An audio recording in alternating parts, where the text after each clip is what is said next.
Jesús, profundamente conmovido, dijo: «Os aseguro que uno de vosotros me va a entregar». Los discípulos se miraron unos a otros perplejos, por no saber de quién lo decía. Uno de ellos, al que Jesús tanto amaba, estaba reclinado en la mesa junto a su pecho.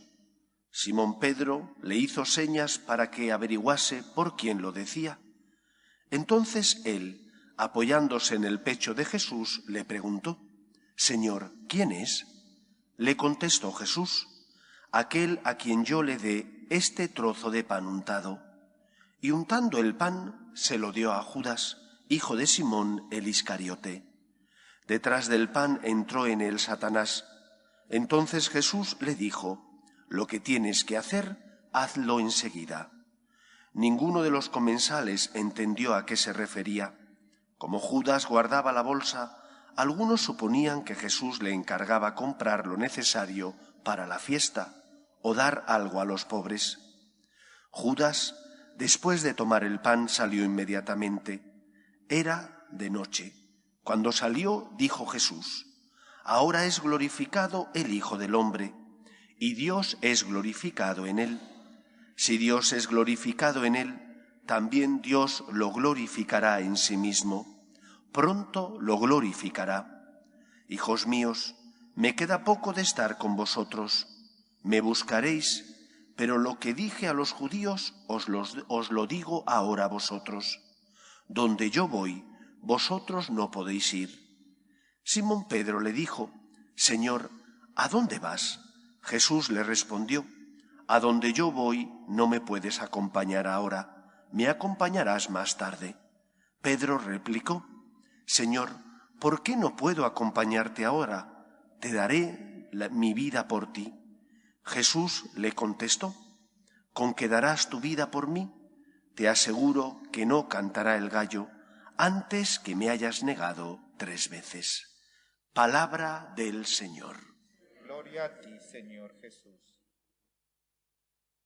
Lo primero que uno siente cuando lee este Evangelio es cómo el Señor se rodeó de personas débiles y pecadoras. ¿Qué ojo tuvo Cristo al escoger a sus seguidores? Es que no había santos en el pueblo de Israel a los que hubiera podido escoger el Señor para formar ese grupo de íntimos, ese conjunto de personas que fueran las columnas sobre las que basar la Iglesia.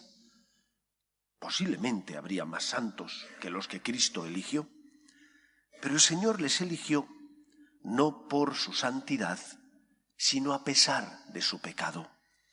Les eligió para que quedara testimonio de que era la gracia de Dios, la santidad de Dios, la que construye la Iglesia y no la santidad de los hombres. Si el Señor solo hubiera elegido a los santos y perfectos, ¿estaríamos nosotros en la Iglesia?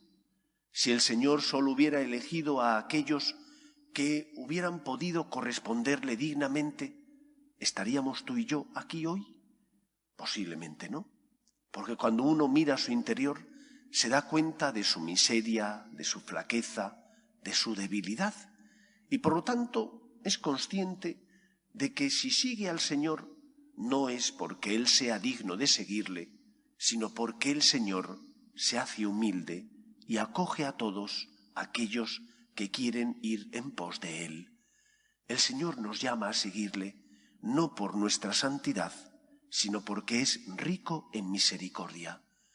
Por eso aprendamos a ser agradecidos ante el amor que Dios nos tiene, agradecidos porque es Él el que toma la iniciativa y nos llama a seguirle no por nuestra santidad, sino a pesar de nuestro pecado. Nos llama a seguirle porque nos ama.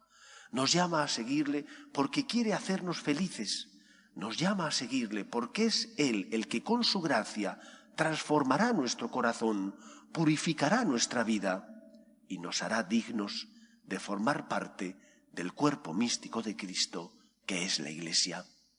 Ni Pedro, ni Judas, ni Santiago, ni Juan, ninguno de aquellos 12 eran dignos de seguir al Señor. Tan es así que todos dejaron solo a Cristo, le abandonaron. Cuando llegó el momento difícil, todos se marcharon y solamente Juan a la distancia y el grupo de mujeres fueron los que siguieron verdaderamente a Cristo. El resto se escabulleron por miedo, por temor, para no ser señalados. Incluso Pedro, aquel que tendría que ser el vicario de Cristo en la iglesia, también 3 veces negó al Señor. Pidamos al Señor que aumente nuestra fe, que transforme nuestro corazón para que sea su gracia y no nuestro sentimiento el que nos haga seguir al Señor, para que el Señor limpie nuestro corazón y de esa manera podamos, gracias al amor de Dios, ser instrumento suyo en medio del mundo.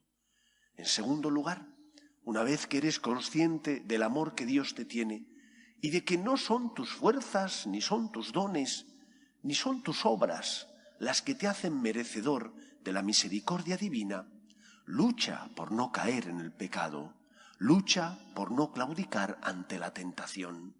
No digas, es que Dios me ama y por lo tanto, bueno, pues me abandono en Él y no pongo nada de mi parte. ¿Qué es lo que tú tienes que poner?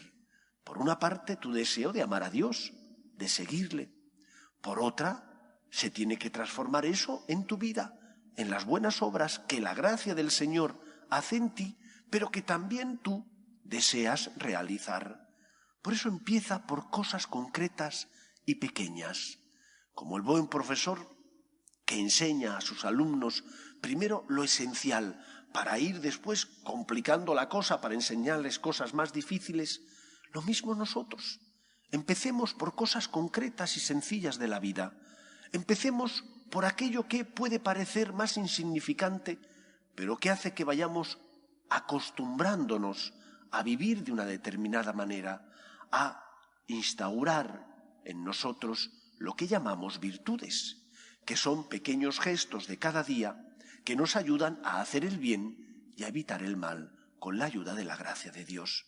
Y de esa manera iremos creciendo poco a poco, y de esa manera iremos poco a poco acostumbrándonos a hacer aquello que el Señor nos pide y a evitar aquello que nos divide o que lleva al pecado y que en definitiva nos hace no amar a Dios por encima de todo. Pidamos al Señor que seamos buenos hijos suyos, pero nunca pensemos que estamos en la Iglesia por ser santos, por nuestra capacidad de amar, de sacrificio o de entrega, que la tendremos. Sepamos que estamos aquí porque el Señor es misericordioso y con su gracia limpia y sana nuestras heridas. Santa Teresa de Jesús decía, todo es gracia. ¿Por qué estamos en la Iglesia? Porque la gracia del Señor así lo permite, porque su Hijo Jesús pagó la deuda contraída por nuestro pecado. Que sea así en nuestra vida. Te invitamos a escuchar Radio Carisma en www.radio-mediocarisma.com. Dios te bendice.